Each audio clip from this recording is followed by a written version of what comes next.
Sacha Houlier, bonjour. Bonjour. Le froid arrive en France et on s'inquiète pour les coupures d'électricité. Mais le président hier a fait subir un recadrage. Stop au scénario de la peur, a-t-il dit. Depuis Tirana, il était en déplacement.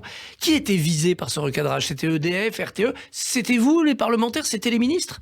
Je pense que le président a visé directement ceux à qui il s'adressait, c'est-à-dire les producteurs d'électricité, les organisateurs du réseau et les membres de son gouvernement sur les mesures qui ont été annoncées.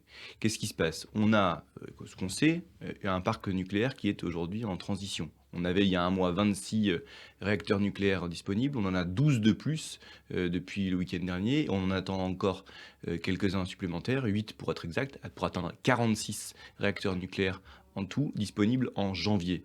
C'est une puissance qui n'est pas au maximum de la France, puisque la France dispose de 56 réacteurs nucléaires, et c'est la raison pour laquelle nous devons faire attention cet hiver, et notamment que des mesures de sobriété énergétique ont été demandées à tout le monde. Alors la sobriété, oui, mais les crash tests, les scénarios où on nous dit voilà, il y aura des coupures, peut-être que les gens qui sont sous respirateur n'auront plus d'électricité. Est-ce que c'était nécessaire? Aucun de ces scénarios n'est exact. Si la sobriété à laquelle se sont engagées à la fois les grandes entreprises, mais également les Français, puisque des efforts ont été demandés à tous les Français, ne sera nécessaire.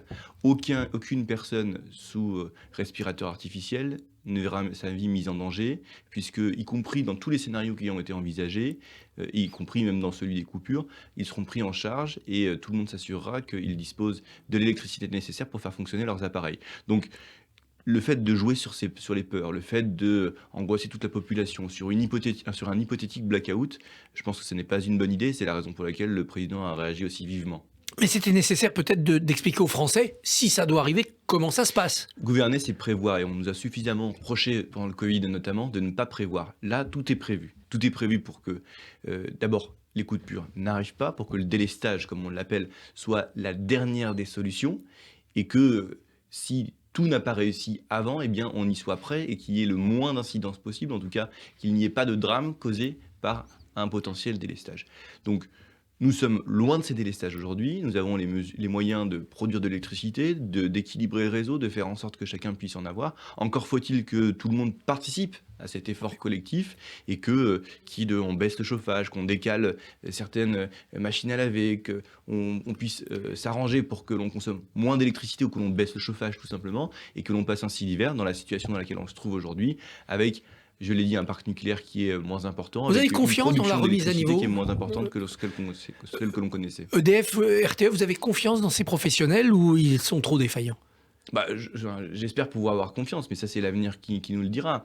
D'abord, vous savez que le directeur d'EDF a changé, que la nomination de Luc Rémont par le président de la République a été validée par l'Assemblée nationale, que l'on attend que EDF remplisse ses engagements, c'est-à-dire l'entreprise publique que nous avons nationalisée. C'est-à-dire pris 100% des parts. Qu'est-ce que ça apporte de nationaliser? Je vais y répondre. Que nous attendons de cette entreprise qu'elle produise de l'électricité, qu'elle produise suffisamment d'électricité pour pourvoir aux besoins des Français. D'ailleurs, l'objet d'une loi est d'abord sur l'énergie renouvelable, ensuite sur le nucléaire, et enfin sur la programmation de l'énergie en France. Qu'est-ce que... la nationalisation, qu'est-ce qu'apporte la nationalisation ? La nationalisation, c'est d'abord une garantie de la maîtrise totale de l'appareil électrique en France. Et ça change un peu les choses, parce que vous savez que la France, des années durant, l'État a réinvesti dans le capital d'EDF. À chaque fois que l'État percevait un dividende, plutôt que de se rémunérer, plutôt que d'en tirer parti des bénéfices, il réinvestissait en transformant ces dividendes en titres. Et donc, ce que nous avons voulu, c'est aller au bout de la logique et soutenir une entreprise qui était à la fois en difficulté, puisque EDF était en difficulté, et puis lui permettre de réinvestir durablement, notamment pour assurer un objectif très clair, d'abord l'indépendance et la souveraineté énergétique, et ensuite la nation zéro carbone, c'est-à-dire que la production électrique, la production énergétique française sera totalement décarbonée, donc sans énergie fossile. Alors on va parler de cet aspect vert. Un dernier mot sur la sobriété. Les Français, dit-on, ont fait un petit effort. Quand on regarde bien, c'est les industries surtout qui ont baissé. La sobriété, elle n'a pas commencé. Les vitrines des commerces sont allumées, les guirlandes s'allument dans les rues. On n'a pas encore pris conscience de cette sobriété nécessaire.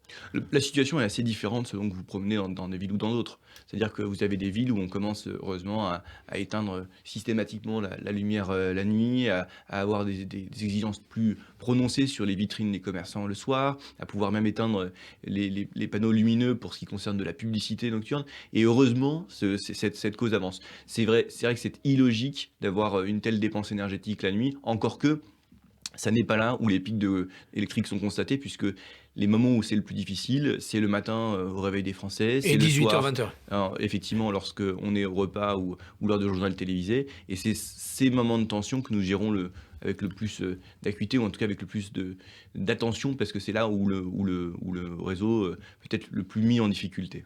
Considérez-vous que la loi sur les énergies renouvelables va être votée sans difficulté? Est-ce que c'est acquis? Elle est sortie du Sénat avec quasiment l'unanimité.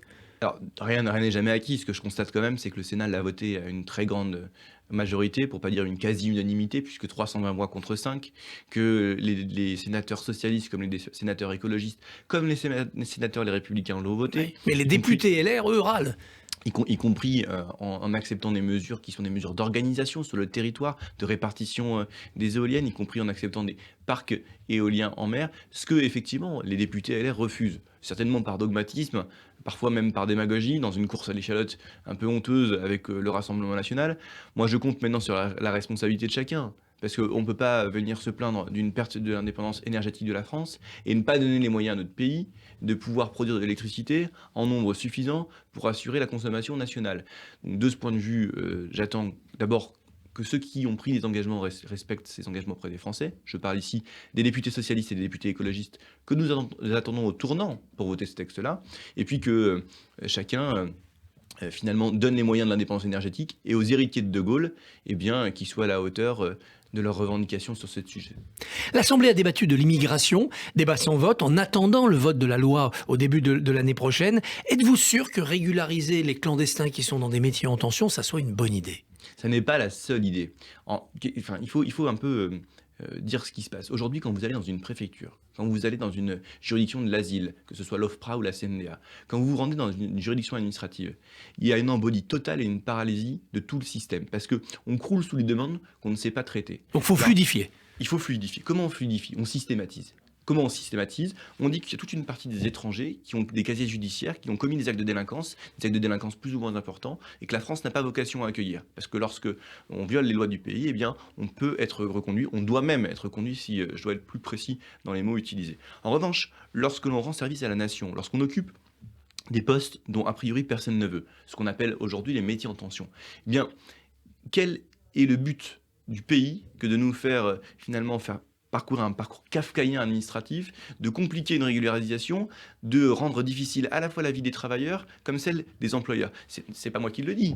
C'est y compris des chefs cuisiniers comme Thierry Marx, c'est les fédérations comme l'UMI, ce sont des fédérations de la propreté, ce sont les soignants. Moi, les personnes qui me demandent aujourd'hui des régularisations à Poitiers, c'est le centre hospitalier universitaire qui me demande de régulariser les médecins syriens ou libanais. Et donc, libérer de tous ces dossiers qui pourraient être systématisés, nos juridictions comme nos préfectures pourraient se concentrer sur tous ceux qui méritent un examen approfondi de leur dossier, et on aurait beaucoup moins de difficultés que ce qu'on connaît aujourd'hui dans le système administratif français. Et vous ne craignez pas l'appel d'air, c'est-à-dire que des milliers d'autres clandestins arrivent en se disant bah tiens, en France ça marche? L'appel d'air, il serait justifié si on ne parlait pas de travailleurs qui sont déjà dans notre pays. Combien de travailleurs travaillent aujourd'hui sous alias? Combien d'employeurs ont raconté l'histoire assez vraie et assez crue du fait qu'un salarié vienne leur dire « ça fait 2 ans que je travaille pour vous, est-ce que maintenant je peux avoir un contrat à mon vrai nom ?» À mon vrai nom.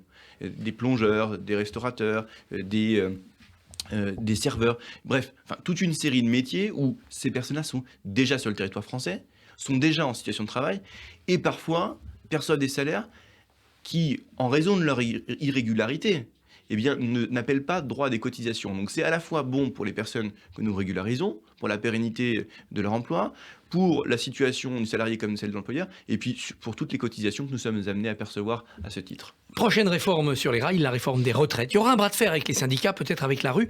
Les Français sont déjà éprouvés par l'inflation, par les pénuries. Est-ce qu'il faut leur infliger ces tensions sociales avec les grèves inévitables? On a un véritable problème que chacun doit pouvoir entendre, c'est que nous n'avons pas assuré la pérennité du système par répartition. Alors, aujourd'hui, il y a conjoncturellement un excédent sur les retraites. Demain, on sait qu'il y a un trou dans les comptes sociaux des retraites, qui atteindra 12 milliards et demi en 2027, qui atteindra 20 milliards en 2040. 20 milliards par an. On ne peut pas se donner encore un an ou deux, il faut vraiment le faire maintenant? Non mais, enfin, on peut toujours dire que ce seront aux autres, ce sera aux générations futures de décider de ce qu'il faut faire pour les retraites. Donc, on a une difficulté sur l'équilibre des comptes sociaux pour garantir des retraites à tout le monde. Ce qui veut dire qu'à la fin, soit on baisse les retraites, soit finalement on augmente les cotisations, on augmente les cotisations, ou on travaille plus longtemps. Donc il faut trouver une solution par rapport à ça. Il faut trouver une solution qui ne sera pas exempte d'inconvénients. Le report de l'âge légal, comme l'augmentation de la durée de cotisation, va créer des situations qui sont difficiles et que nous voulons corriger. Soit les carrières longues, soit la pénibilité, soit encore la question du minimum contributif, donc c'est-à-dire que le fait que tous ceux qui ont travaillé toute leur vie ont le droit à un minimum de pension qui n'est plus de 1 100 € mais de 1 200 €. Et donc ça encore, ça coûte de l'argent. Il faut dire combien coûte l'équilibre du système, combien coûtent les mesures qui sont celles à apporter plus de qui visent à apporter plus de justice, et puis de combien on a besoin pour répondre à ce besoin de financement. C'est tout l'objectif de la réforme des retraites et c'est fait en transparence avec les syndicats. Pour finir, le président de la République sera chez vous, dans la Vienne, demain, sur le thème de la santé, autour du Conseil national de la refondation. À quoi ça sert ce CNR sur la santé? Je vais vous donner peut-être un exemple pour qu'on comprenne bien. Lorsque le président de la République a lancé le grand débat, tout le monde pensait que ça n'aurait aucune forme d'utilité. Et pourtant, c'est ce qui a créé les maisons France Service qui font qu'aujourd'hui, beaucoup de Français ont accès à un service public de proximité. Et vous attendez la même chose? De la même façon, quand on a fait la Convention citoyenne, on a dégagé des outils. Aujourd'hui, par exemple, les vols intérieurs de moins de 2h30 lorsqu'une alternative en train existe, sont interdits. Le CNR Santé, c'est la même chose. C'est trouver des solutions concrètes pour que les Français puissent se soigner, puissent faire la révolution de la prévention et finalement puissent trouver des solutions à ce qu'on connaît aujourd'hui, c'est-à-dire des gros problèmes, notamment en santé mentale. Eh bien, Sacha Houlié, bonne visite présidentielle. Merci, à bientôt. Merci beaucoup Christophe Barbier. Demain 7h45, votre invité sera le dessinateur Plantu.